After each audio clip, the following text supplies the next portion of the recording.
Hi, my name is Angelo Lopez. I'm a Filipino-American editorial cartoonist based in the San Francisco Bay Area, and I have the honor and the pleasure today to speak to two wonderful activists, Brandon Lee and Jessica Antonio and stuff. Hi. Hello. So, and the reason I'm talking to both of them is when I first became an editorial cartoonist, I knew very little about issues facing the Philippines and the Filipino American community. And so I talked to activists to try to learn more. And Jessica and Brandon are two of the activists who've helped me learn more about those issues. And in listening to them, I learned a lot about issues facing the indigenous people in the Philippines, as well as the more marginalized segments of the Filipino American community. And the information helped me to become a better editorial cartoonist. So I guess before I begin my questions, I just want to thank both of you for the work that both of you do to help the poor and the marginalized in our communities. Thank you very much. Thank you, Angela, for really propping out what is actually happening through your editorial cartoons. Those were super important, reaching more and more people through your visual arts. Oh, okay. Thank you. Thank you. So let me first start then. Both of you have been activists for a long time, and you've been friends for a long time. And I think you became friends through your activism. How did you meet, and what were the political issues that you were both working on when you met? Do you remember this, Brandon? Um, I remember what was happening in the Philippines at that time. Oh, okay. It What was was happening? during, well, Gloria Macapagal Arroyo was the president in the Yeah. Philippines. And Mm-hmm. her first half of her term was really known as a reign of terror, when she unleashed like a bloody war on activists. And I believe when Jessica and I started working closely, the killings were already around 600 to 700 activists killed. Yeah. And that was like 2006, 2007 was when there was a major increase on political killings in the Philippines under her reign. And I was actually at San Jose State still at that time, and the first time I came across the League of Filipino Students, which is the San Francisco State organization that Brandon and I met through, it was um a fly or like I got an email blast from like this anti-war answer coalition because I was an activist before, and they posted the flyer from for LFS's Stop the Killings march in San Francisco, and I decided to drive up there and go, and that was my first time meeting LFS and marching in the streets. Um, about stopping the killings in the Philippines. And then they also talked to me about how they go to the Philippines. And that really I was like, oh, what? Like, I want to go. What's going on? I want to go on these like exposure programs to the Philippines. And that we can share, like, Brandon and I actually went together in Oh, okay. 2000. Were My they God, like when was life-changing things for you both? Oh Yeah. my, yes. Oh, okay. Okay. In Yes, Tuesday. 2007, Jessica and I were supposed to have gone together. Right. And actually, I forgot the reason why you couldn't make 2007. I was actually there, remember, with my family, and so I was Right. gonna extend my stay, but my Yeah. Lolo had passed away Yeah. here in the US, so I had to come back. Um, but that was like I went to drop off a bunch of donations to the Bayan Philippines office, and with my cousin who's in the Philippines, and he told my mom about what Bayan is. Oh, okay. And so then when I wanted to go, the following year in 2008, she was like, "Oh, your cousin told me what Bayan is, and they're a militant organization. You shouldn't go. Maybe that's why your Lolo died." I was like, "Ma." So I told her about what was really happening and, compared it to what she knew, which was during the Marcos time, which like another Marcos is in presidency right now, right? We could Yeah, talk yeah. about that. But I'm I going to ask you eventually about was that able to later go. and stuff, but Yeah, yeah, yeah, yeah. We were I able to always go assume. together in 2008. So it was, Oh, okay. I always yeah, assumed that it started with Duterte, but I guess did Arroyo? There was killings of. So yeah. it's not just Duterte. Right. No, yeah. At the end of Arroyo's term, Hmm. which she had 9 years of presidency, Yeah. um, it ended up with being around 1,200 plus killings. Oh, And under Duterte, there was 442. And not to compare the two, but yeah, yeah, under Arroyo's time was known as the Reign of Terror. yeah. Hmm. Is it when in Reign of Terror? Is it the indigenous people that were most activist for indigenous people, or was it? It was all over the urban Oh, okay, poor, the All workers, sectors, farmers, students, women. students. Yeah. Hmm. okay, okay. Now I'm curious. Um, who were the heroes and heroines who inspired you towards activism? And I guess what in general inspired you towards activism?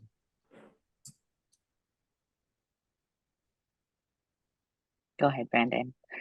Well, for me, I started I started getting active in college when my former professor Helen Toribio, who was part of the KDP, Oh yeah, um, yeah, Katapunan Demokratikong ng Pilipino, she had us do community integrations, and I chose the one that she proposed, which is go to an anti-war rally, and that's where I met the Apacao folks, the Asia Pacific Islander Coalition Against War, yeah, back when the US had the war against Afghanistan and even the war against Iraq. yeah, And I met the Bayan folks, just they were very organized. They were in a sea of red shirts and they're militant and yeah, sexy chants. And I just remember like, oh, I want to be part of this. Like, what are these slogans? Like, serve the people. And yeah, I was instantly drawn to it. Like, that's what I believe in. yeah, And so Helen Toribio really inspired me. And then I started getting to know more about activists in the 1960s and 70s, like Angela Davis and yeah, Pam Tao Lee. yeah, Oh, okay. Yeah, just folks who are supporting like different struggles, like Yuri Kochiyama. yeah, yeah, yeah. Now, how about you, Angela? What were your heroes and heroines and inspirations? Or not Angela, Jessica.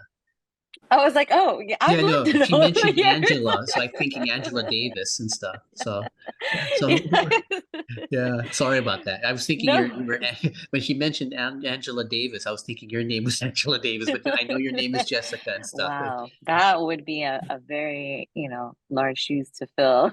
She's, she's a powerhouse. I love it. Yeah, I first and foremost, I always attribute like my own activism to my dad. Even though he wasn't necessarily an activist in the Philippines, what happened to him when he was here in the States was a racialized attack that left him um, with a permanent brain damage when I was 2. oh, So I always attribute, my anti-racist activism to him and what happened to him and how it influenced who I am to this day. and fighting for human rights across all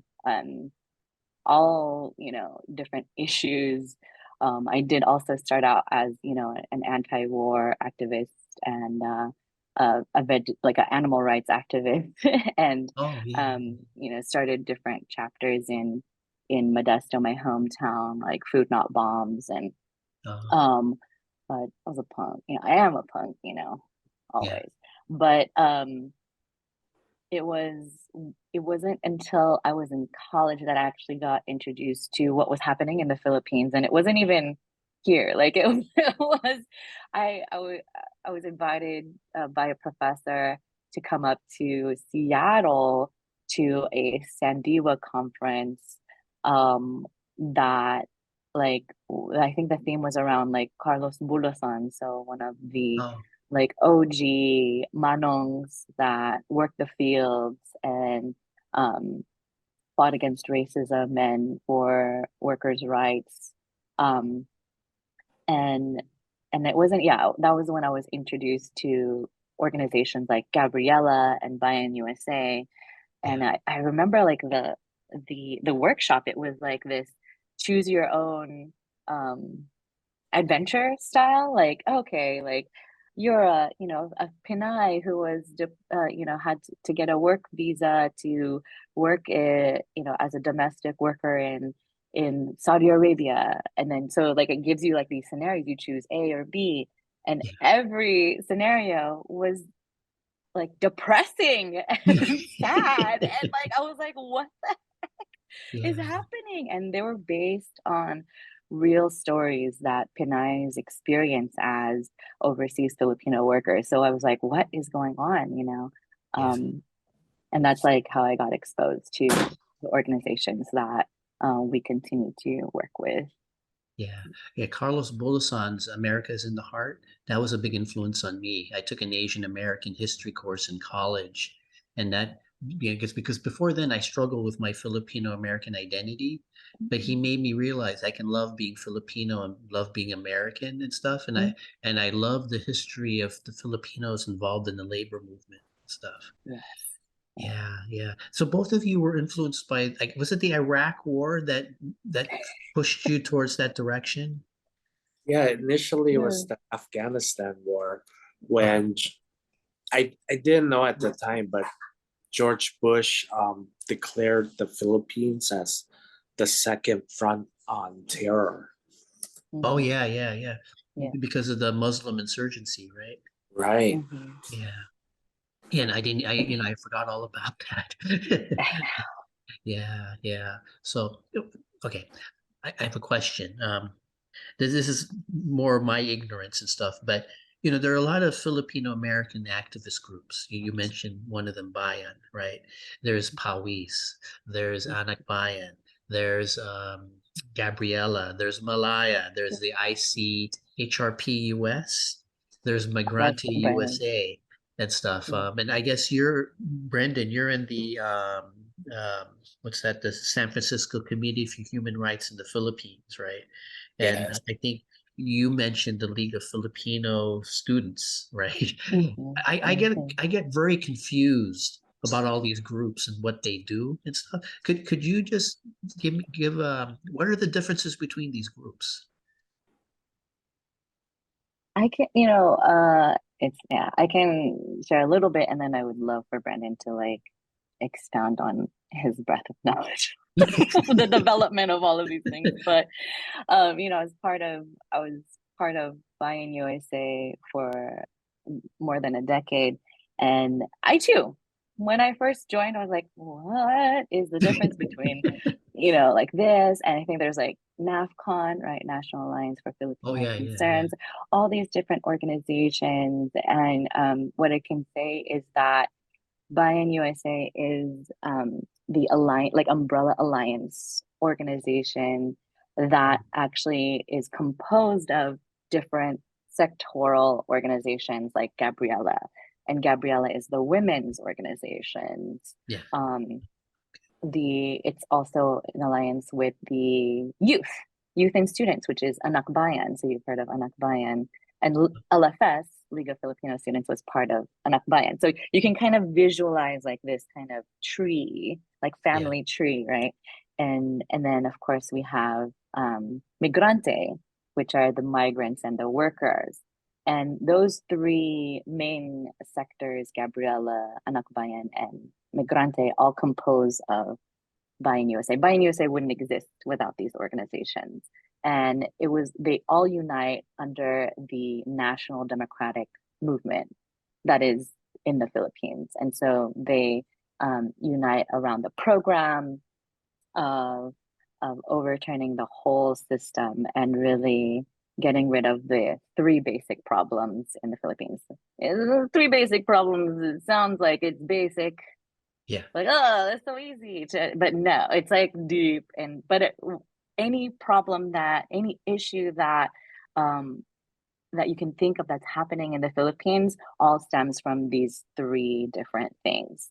Oh. And that's where like those organizations all unite on fighting those three basic problems. Yeah, There's like a great what are the song you can three? like Yeah, plug what are in. they? Oh, okay. I know Joelle has a great song. Well, it's U.S. imperialism, and it's feudalism. So we know that the conditions in the Philippines is still in a like semi-feudal, semi-colonial state, right? Yeah. So U.S. imperialism and feudalism. And then I'm really blanking on the third one right now. Oh, Brandon, okay. help me out. Does it have to do with poverty, I guess, or endemic I'm poverty? totally just like mom brained right Oh, now. okay. So at least you know two of the three. That's good. Bureaucrat capitalism. That's why it's the long one. Oh, okay. And the fun one to explain. Yeah, bureaucrat capitalism. Right. Oh, okay. Thanks, Okay. Steve.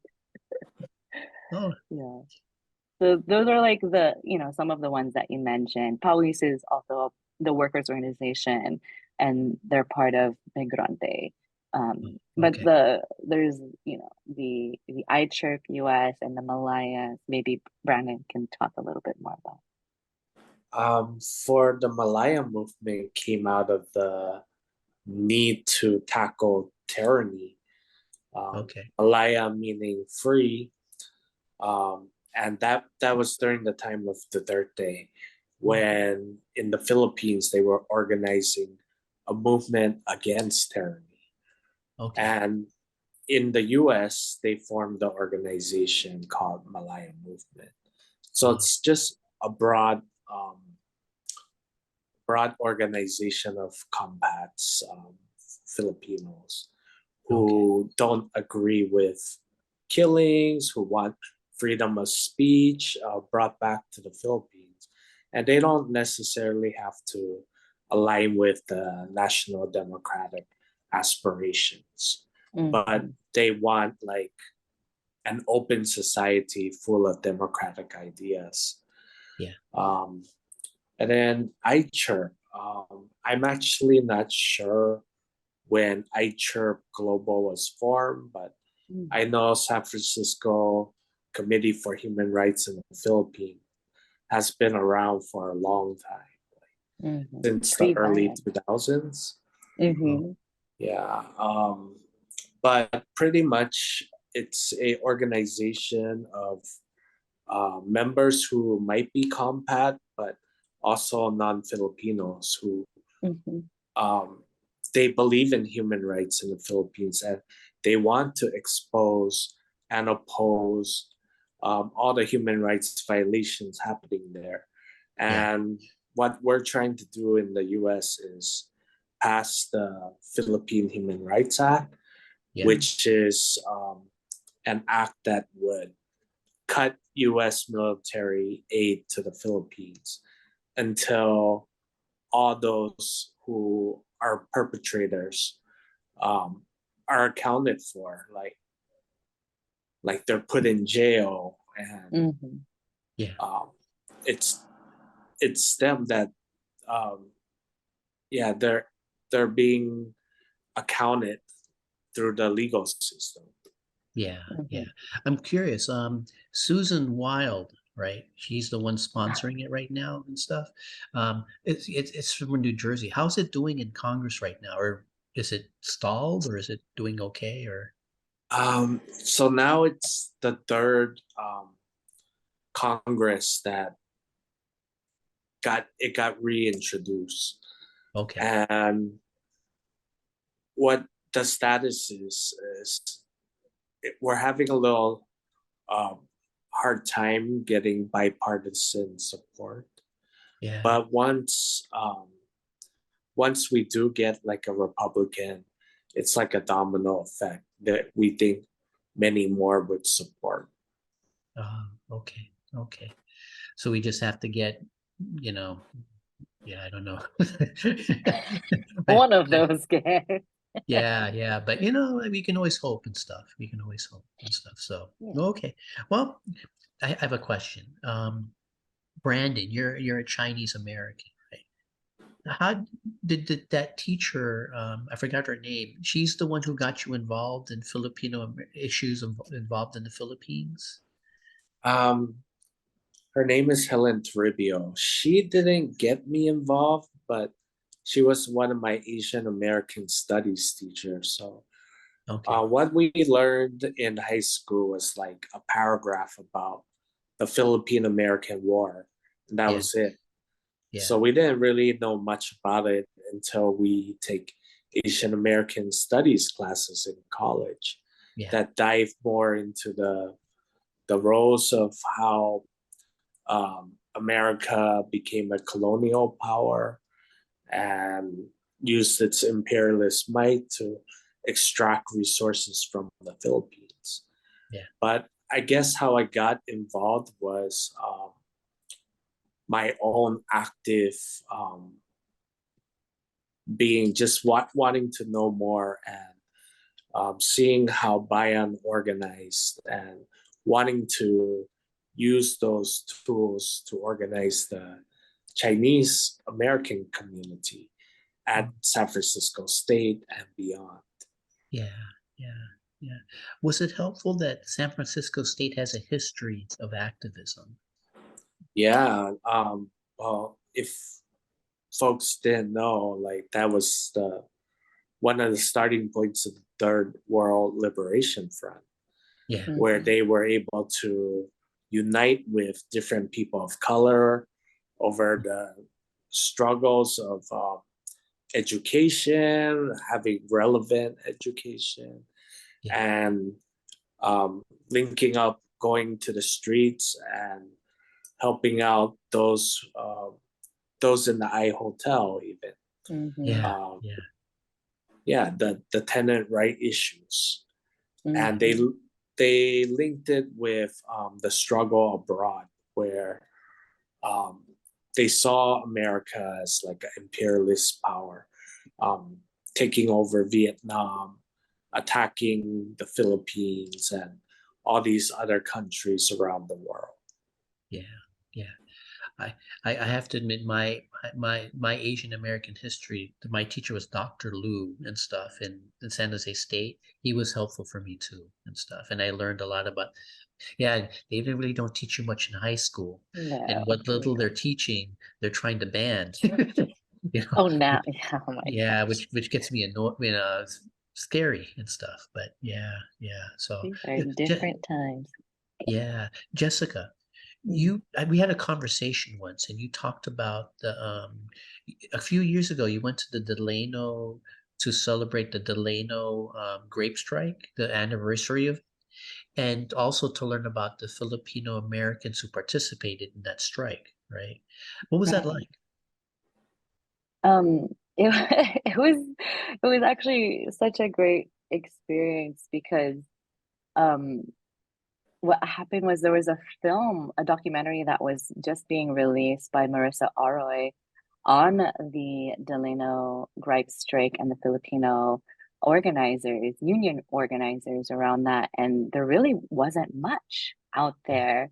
And I saw a clip, and I got in touch with her personally, and she grew up in Delano, and Oh, she actually housed us some of us folks from San Jose in her own like childhood home. So that was so unique, and we learned so much of her experience, and then also going to the actual site where um, the Filipino grape strikers, workers, like they weren't just grape like in Delano. They most of the time, and you know, in reading Carlos Bonason's Americas in the Heart, they're migrant workers. You know, they Yeah, migrate all over the all, you state, know, all or over the all the state, Western all coast. the way up the West Coast, all the way to Alaska and the Canaries.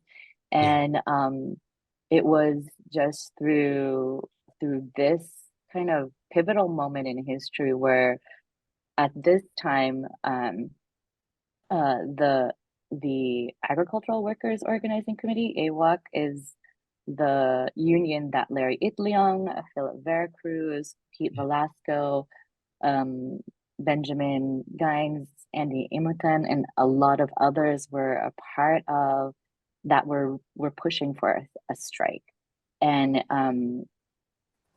started to cross with the like Cesar Chavez and Dolores Huerta's.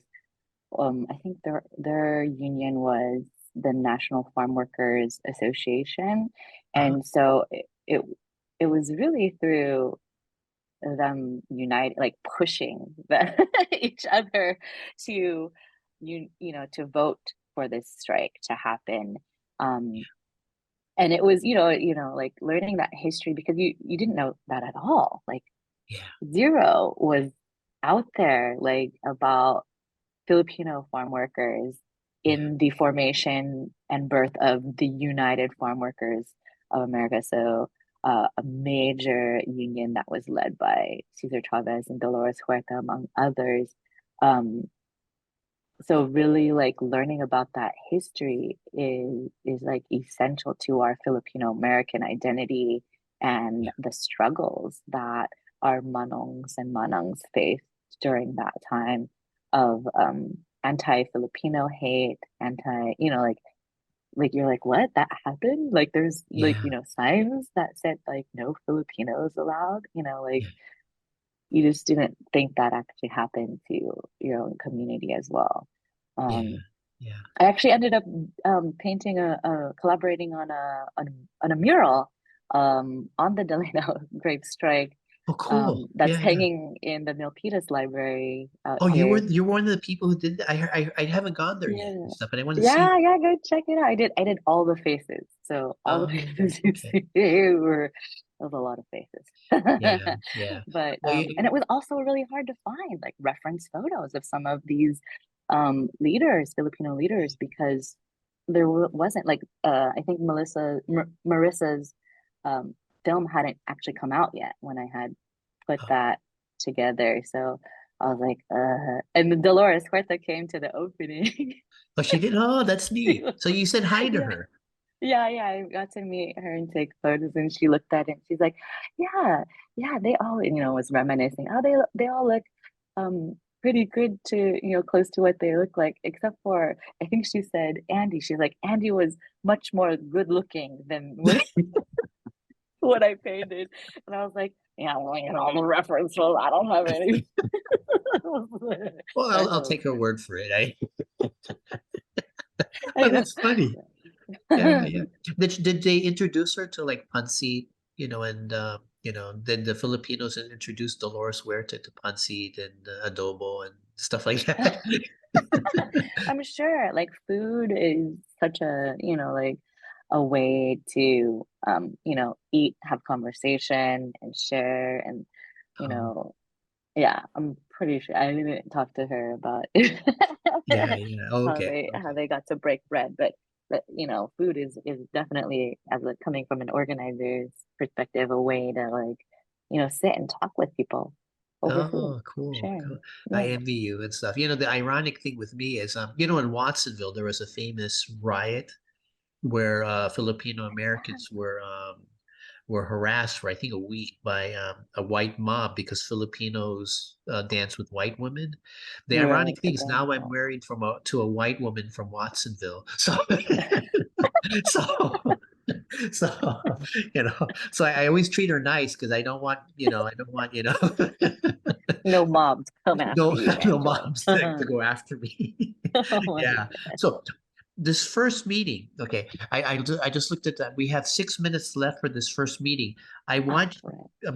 Brandon, I want you to have time to do your global campaign launch presentation. How long does that take? Not that long. Okay. Would you want me to wait for the second meeting to do that and stuff? First, you can answer a question for the first meeting, and then you can do the presentations for your second one. So there's no pressure to finish something Okay. in like a few minutes and stuff. So let me quickly ask you something. Is that you can answer this question, and then the next one you can show your global launch thing and stuff. So, you worked with the Igorots when you were in the Philippines, the Igorot indigenous people. Am I pronouncing that right? It's the Igorots. Igorots. Okay. So yeah, I'm American born, so I pronounce everything wrong. But the Igorots, what were the issues that the Igorots and other indigenous people facing when you were in the Philippines? Okay, so Jessica explained the three basic problems. The indigenous groups in the Philippines, there are three major ones. The Lumads, they're the indigenous groups in Mindanao. Yeah. That's the collective terminology they use, Okay. because they have a lot of different tribes, and they call themselves the Lumads. And then in the Visayas, it's the Tumandoks. And in the north, where the Cordillera region is, that's the Igorots.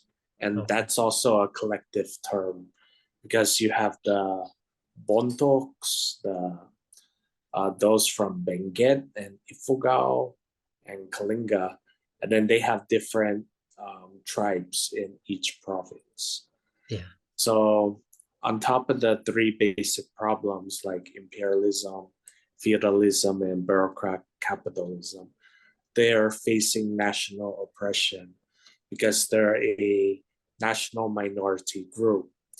So, some of those national oppression is government neglect and corruption, um, development aggression, and militarization, and cultural bastardization. Okay. So those are just to name a few of their issues. Now, with development aggression, that's where the state comes in with multinational corporation, and they facilitate the selling out of indigenous lands to these multinational corporations for mining. And these indigenous groups like the Igorots, they don't benefit from it. 100% of the profits go to the multinational corporations. Yeah. And the same with dams. Even though some dams are less destructive, like mini dams, when we think of dams, we think of green renewable energy. Yeah. But there's actually a destructive component to these dams, where indigenous population relies on the flowing of their rivers. If you dam it, that stops the fishes from passing through, or it might flood their farmlands. So it really depends. And a lot of the times, these multinational corporations, they only give a few centavos, which is like pennies or even less than pennies, um, for every like dollar that they make. Oh, So that's the exploitative part of these projects. And then the human rights component comes in because when the indigenous populations protest, they're met with hostile response by both the companies and the state. The state would send the military. And the Uh-huh. companies sometimes they hire people to threaten the indigenous people. Yeah. And the forms take place not only as threats and harassments, but they label them as communists, as terrorists, as rebels. And not just that, they put them under surveillance and sometimes abducted. Yeah. Like recently, there were two former youth activists that were abducted.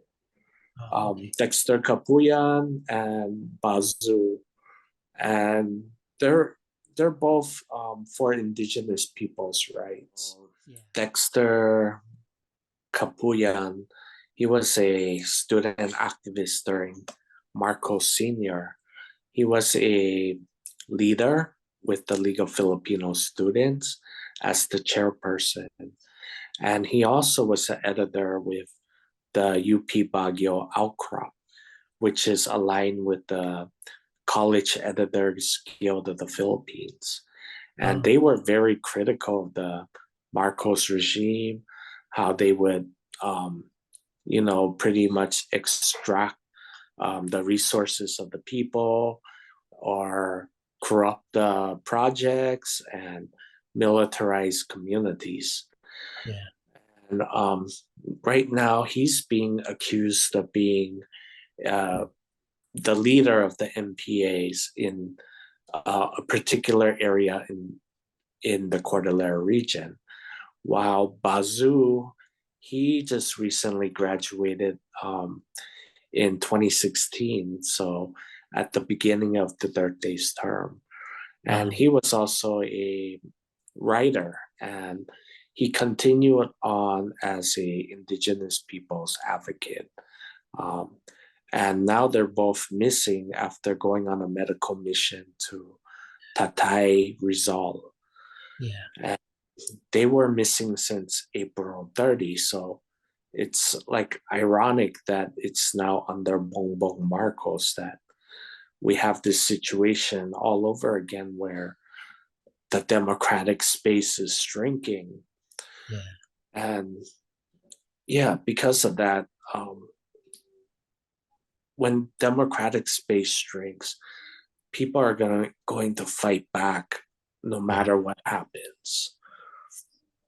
Yeah. Yeah. I'm curious. Before you do your presentation, do you see environmentalism as being linked with indigenous rights? Yes, environmentalism is intertwined with indigenous people's rights because actually indigenous peoples their practice is to maintain their environment. They Yeah. live harmoniously with it, and it was because of them that we still have like a forest, that we have rivers, and we have the mountains that protect the people from typhoons. Yeah. And yeah, without the indigenous peoples all around the world, actually, Yeah. it would, like, we would be in a worse climate disaster situation without them. Yeah. Yeah. Okay. Well, I want to give you time to do your presentation. So if you want to start doing your presentation, feel free and stuff. I think you should be able to share the screen. Just if you go on the bottom, there's a green button. I actually don't have like a presentation. Oh, you don't? Oh, okay. Okay. But if you like to share a little bit about the global campaign, that'd be good. Okay, well, I'll share first my experience. I went to the Cordillera region back in 2007, like thinking I would never come back, but I Oh, was really drawn to their struggle, to their culture, and just their way of life and how they live harmoniously with the environment. And I ended up moving there in 2010 and inspired by all the martyrs that fought the Philippine government just to protect their ancestral land.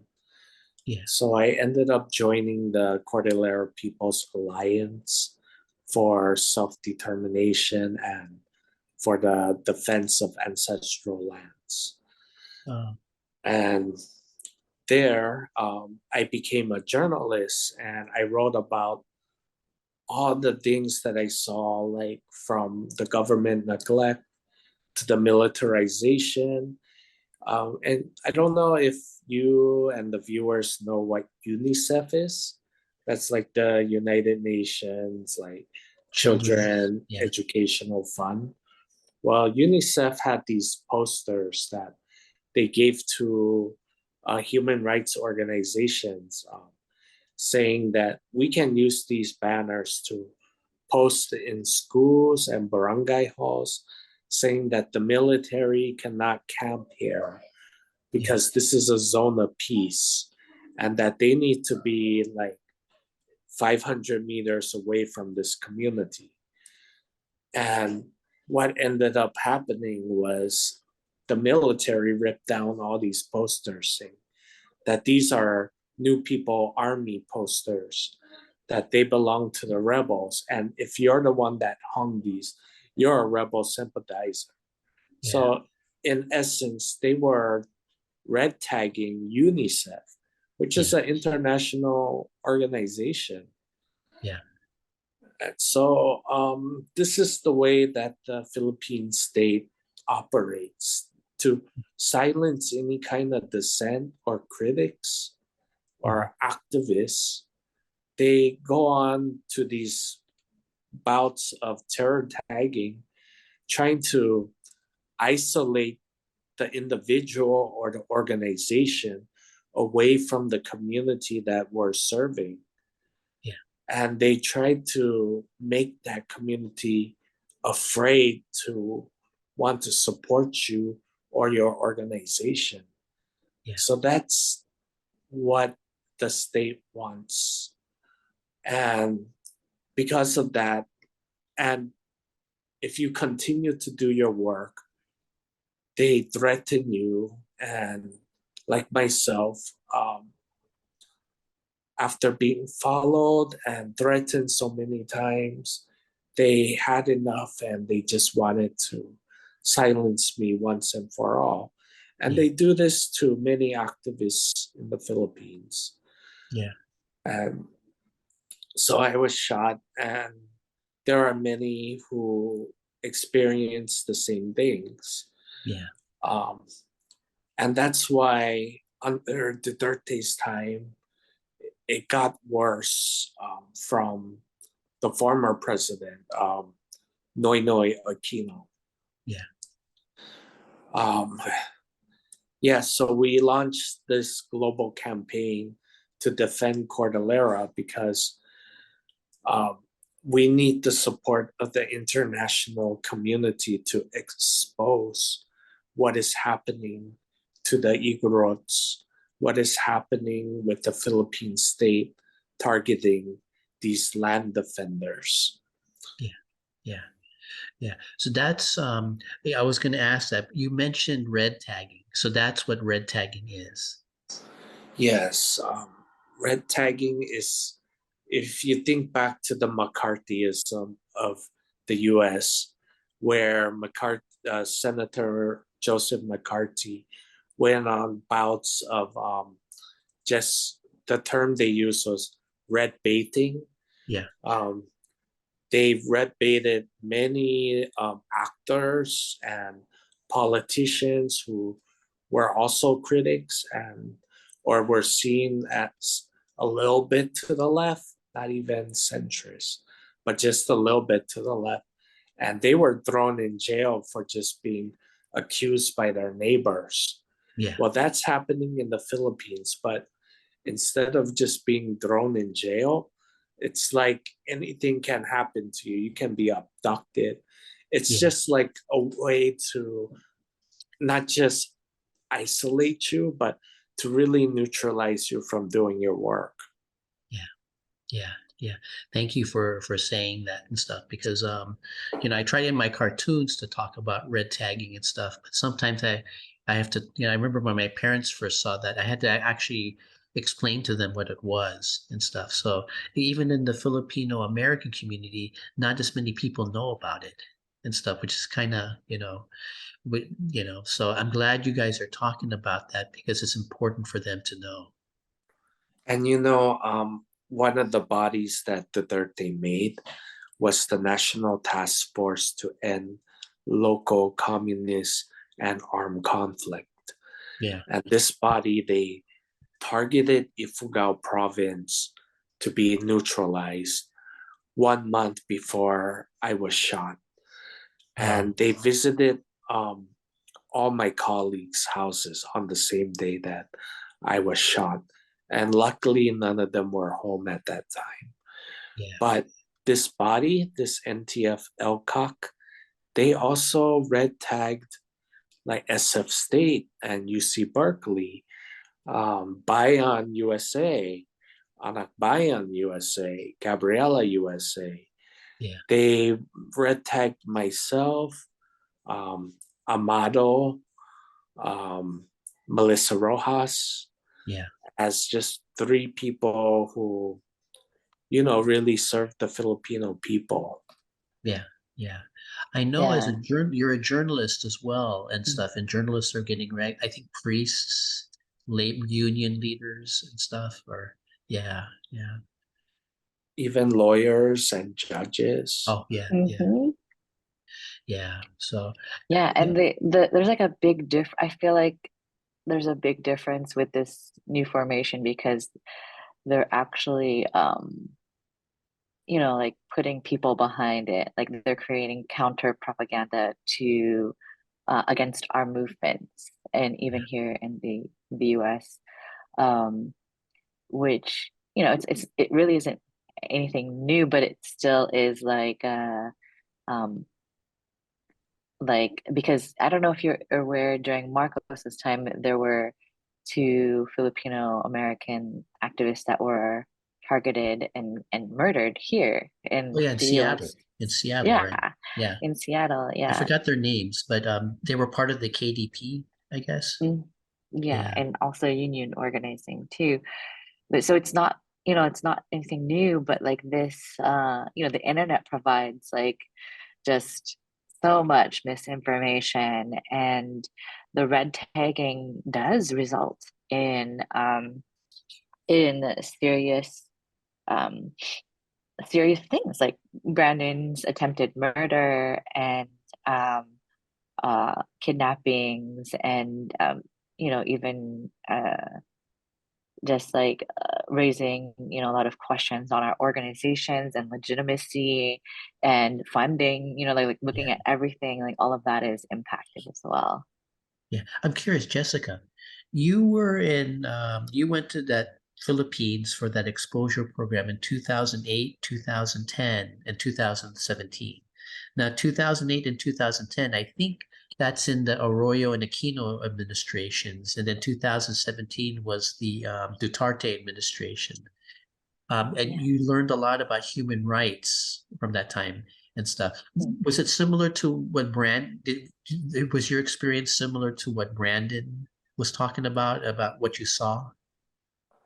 The the things that stood out to me in 2017, yes, I mean we that was my first time going to Mindanao and visiting the Lumad schools, and like hearing about the struggles of like the basic things that um like the Lumad community, they're way up in the mountains, and there was no education, so there was these Save Our Schools campaign that launched because these the Lumon schools incorporated like the indigenous histories and Yeah, agriculture, actual like practices of the Lumad in this schooling, but they were being attacked because they're saying that these aren't real schools, they're being indoctrinated, these are basically like children being indoctrinated against the government, and they're it could be like friends of the New People's Army because they're in the mountains too, like all these things. And the like teachers and I think, oh, when was that? Like Lumad leaders, teachers, and I think of like what was known as like principal were killed. And Oh, so geez. this Save the Schools, is a major campaign still being fought for um in that area. And so, being in the actual school, staying in the schools, being with the children, learning what they learn, and also like getting to that community is really hard. So it's like, yeah, there Okay. is no uh like school, but now like even under Duterte, they're trying to build their own schools to counter the schools that the Lumans built, Oh, okay. to try, like try and be like, oh, the government is trying to do better, but what kind Yeah. of schools are those going to be? Does not have the indigenous uh um uh histories and practices incorporated into it, right?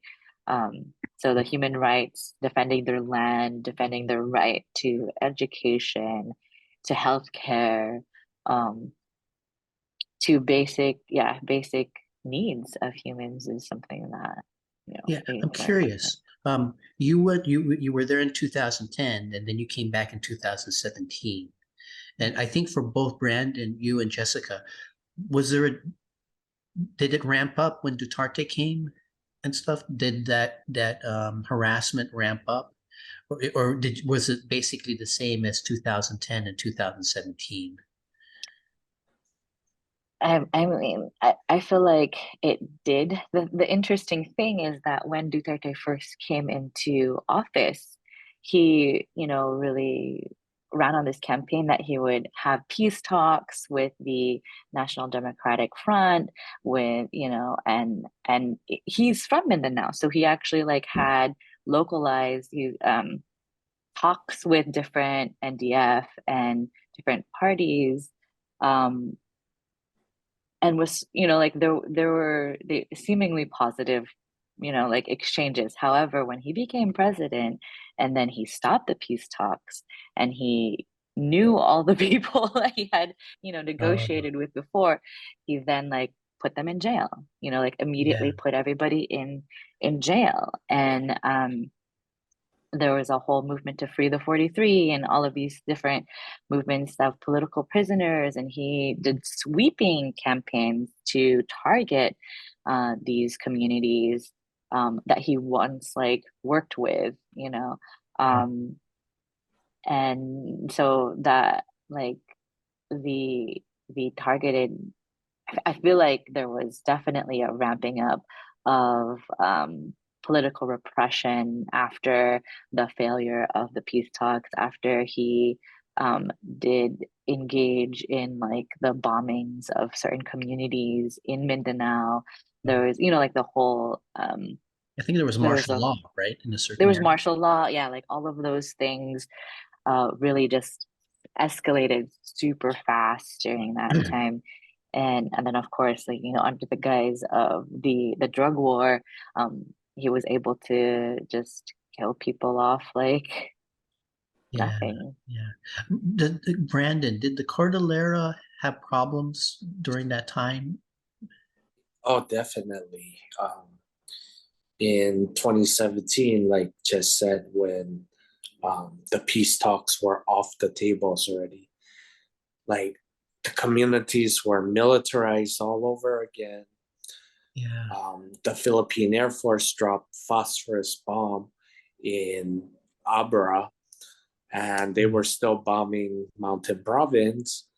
And this is like to terrorize the people, like Yeah. like the shock and awe campaigns. Like Duterte had this campaign of flatten the hills of indigenous populations, and this is to facilitate multinational corporations Yeah.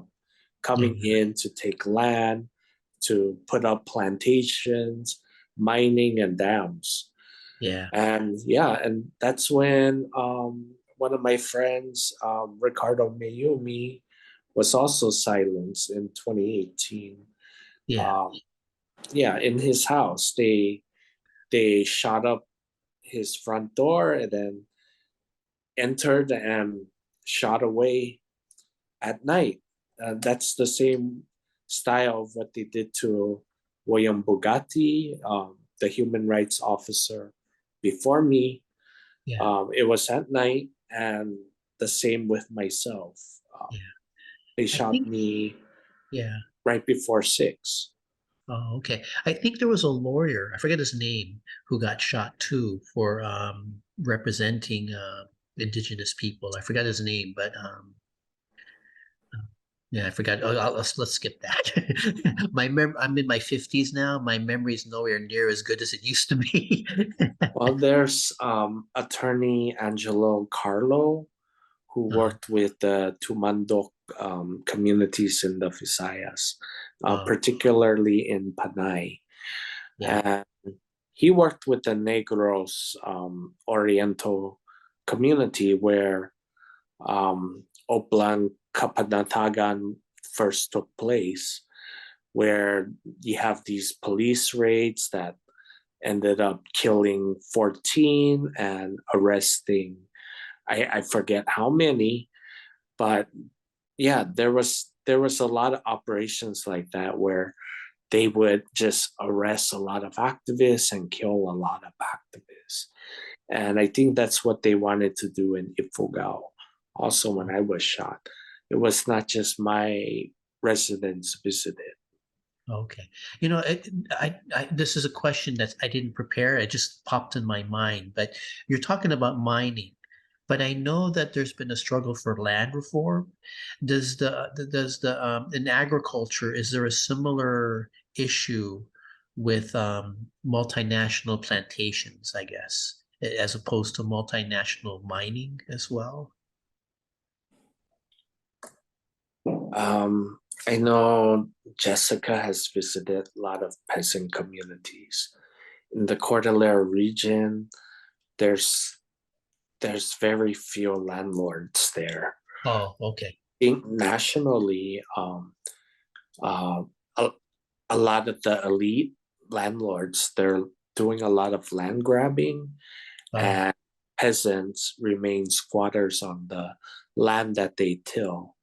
yeah, And that's why government has a land reform program, but usually that reform program means like, here's a stock and you own this interest, and but you're not going to own this land unless you can pay for it. uh, And what the Makabayan bloc is calling for, particularly on a Paui's party list, they're asking for a genuine agrarian reform bill, yeah, or pretty much giving land to the landless. yeah, Yeah, so that's part of like, oh, when we talked about the three basic problems as feudalism, it's this like vicious cycle. When we visited the peasant communities, that they have to, like buy in to pay for the tools that they use to till the land. So then they're all constantly stuck in this vicious cycle of debt and yeah, can never like end up owning the land and then end up having to pay, for their pay for what they have to, like. And there's also like, lack of industrialization, as you know, lovely it is as it is to see carabaos in the fields, like yeah, yeah, like it's a slow process. And when we talk about like US imports being cheaper than some of the foods that are grown, rice being grown in the Philippines but exported overseas, so that they don't even feed, like the food that is grown in the Philippines, the minerals that are mined in the Philippines don't go to the people. yeah, So that's kind of where like that like, you know, the mindset of like we need to get rid of feudalism, we need to get rid of US imperialism, and to fight for genuine democracy for the Filipino people, and that includes genuine agrarian reform.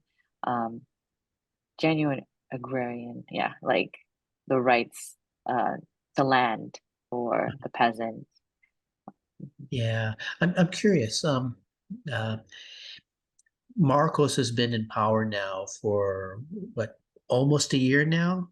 Do you see any differences right now, or is it basically a more diplomatic version of Duterte without the profanity, I guess? Right. I think you hit the nail on the head. He doesn't use vulgarity. He's all smiles compared to the Duterte. He's not reprimanding women for how they look. Um, but the human rights violations is escalating. The drug killings are still happening. And yeah, he's still militarizing the civilian bureaucracy just like Duterte did. Yeah. Okay. Okay. Yeah, I was curious about that.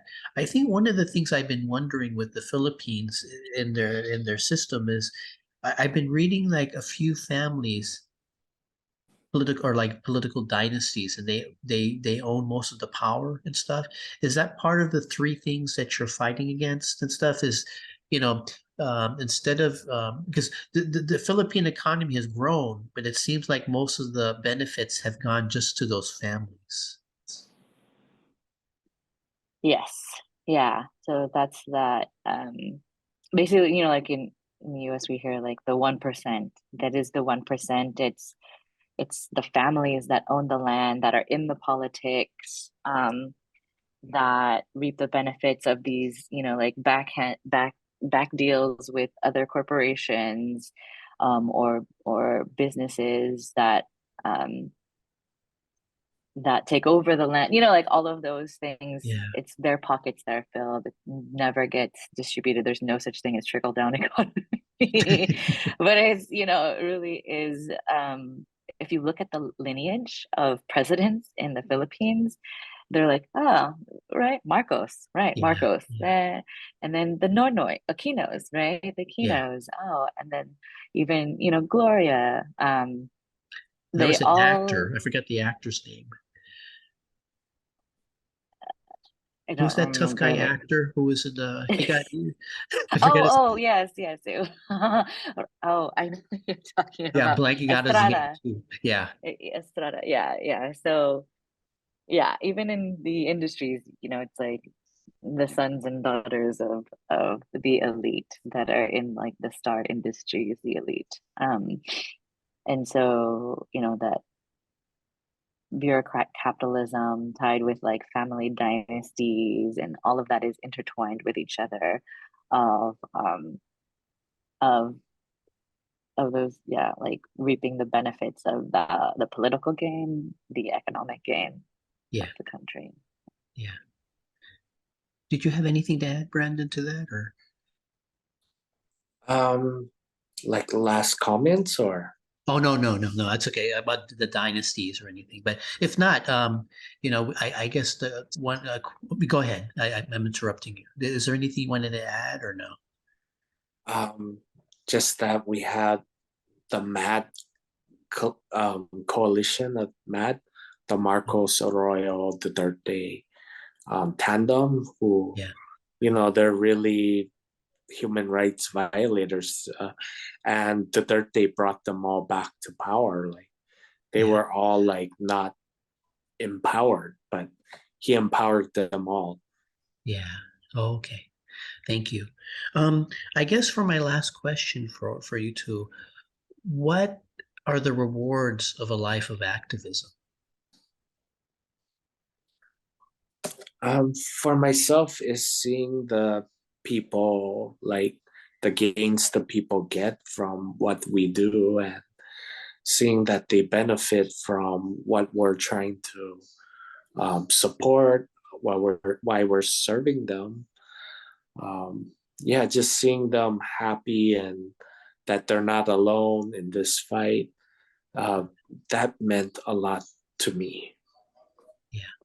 Yeah, I did that. Like visiting some of the Lumad communities that actually, like we contributed to clean water supply, things like that, or like contributed to um um school supplies. We, like different things, Yeah. like the actual tangible things that you can see in the communities that you visit, and the impacts that they directly have on their, on their livelihood and also like, like when they see us, they're like, why do you even care? You're in the United States, like what, you're part of like, this movement, like, yes, we are part of this movement together.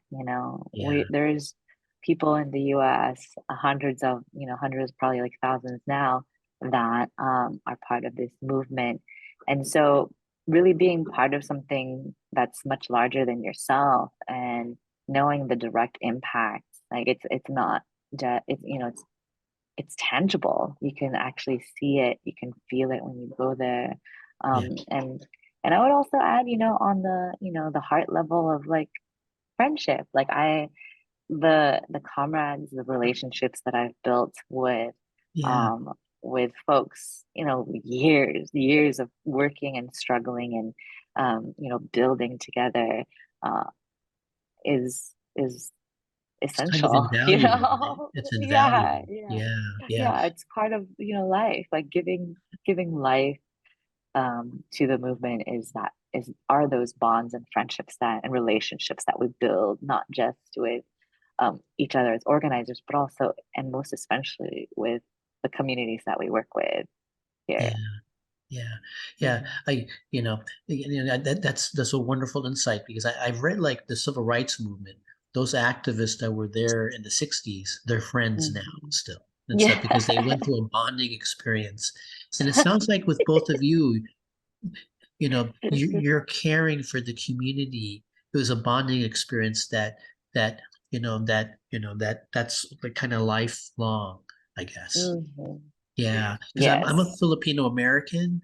I've only been in the Philippines 1 month my entire life. I don't know Tagalog. I'm always pronouncing Tagalog words wrong and stuff, but I care and stuff. Yes, You Angelo. don't need to be in the Philippines to care about what's going on in the Philippines and stuff, and that's something I admire about you both and stuff. Mm. So I want to thank you for that and stuff. But so okay, I guess this will be the end of our talk. But before we go and stuff, I want to thank you both specifically for what you do for the community, but also Filipinos love basketball. So, Brandon is a Golden State Warriors fan, so I'm not sure how the Lakers are doing right now. Jessica is a Sacramento King fan, so I want to give my condolences to Jessica for that and stuff. And I am a Boston Celtic fan. Even though I'm pretty much against political dynasties in the Philippines, I very much support basketball dynasties here in America. So I'm hoping that the That's Celtics go far, but funny. I'm also hoping the Warriors go far too and stuff because Yes. it'd be Yeah. nice to have a rematch. So I don't know how they're doing right now Very with the good. Lakers and stuff, but I'm hoping Looney gets 20 rebounds. I'm hoping Curry gets a ton of points and I'm hoping that Draymond Green doesn't stomp on anybody's stomach in this game. Oh, geez. That's real. I love that. I love that, Angelo. Good closing I remark. just wanted to say that I met Angelo through Jessica. So Oh I yeah. really appreciate like this group here. And Oh, yeah, and Angelo, I'm sure the cartoonists in the Philippines would say the Mm, same thing about yourself. Like, why yes. do you care so much about the Philippines? You're always drawing about our issues and you've never Mm, been here. yeah. I think part of it is just when I was a kid, when high school, I was raised in Navy bases, so I didn't really see Filipino Americans until high school. But there were some people, recent arrived Filipino would always tell me, "Why don't you know Tagalog? Why don't you know the culture?" And it made me feel insecure and stuff. Oh, But then when I got yeah. to college, I took my first Asian American class, and I realized, it made me proud of being a Filipino, but it made me proud of being a Filipino American. But my first Mm. girlfriend was Filipina, and stuff. Um, Although there would be nothing wrong if she was Filipino, but she was Filipina, and her family accepted me just for who I was. They never criticized me or anything. But also in my freshman year in college, that was when the EDSA happened, Ah, and yes. the San Jose Mercury News covered it, and I was really proud of my Filipino heritage and stuff. So I Yeah. think it was a combination of having a Filipina girlfriend, EDSA, and that Asian American class that Nice. really helped me to gain confidence in the Filipino American identity. And I think I just care and stuff. I care about my relatives. I love my uncles and aunts and my Mm. cousins and stuff. Yes. Yeah, so that's why. And yeah, that's it and stuff. There's no great explanation except that. Although I think my family, me and my brothers and my one cousin are the only Celtic fans. All of my other cousins are either Warrior fans or I don't think they're Laker fans. I think they're mostly Warrior fans and stuff. Yeah, yeah. I think the only thing our family shares in common is a common dislike of the Lakers. Yeah, that's real. That's Yeah, so good real. luck and stuff. I think you guys will do well and stuff. I think it's just He's the Warriors. Yeah. Curry Thompson had a great game and stuff. So Hmm. yeah, so good luck with Yeah. you all that stuff. I think this is oh, and next year, Sacramento will do good Next year. next year and stuff. There he is. They're back on the map. Yeah, yeah, you got a good team, and they're young, and they seem, and I think that if you can keep your core for a couple of years, you guys will go far. It's, Yeah. yeah, but I'm Good. sorry and stuff. Good. I hope that doesn't bring I back know. bad feelings. No, it's good. I appreciate you sharing also your own journey because all three of us have that, commonality of like how essential ethnic studies is Yeah, in our lives. Like, and even more so if it starts to happen at younger, in high school, middle school, like kids are not too young to learn oh, about ethnic studies. yeah,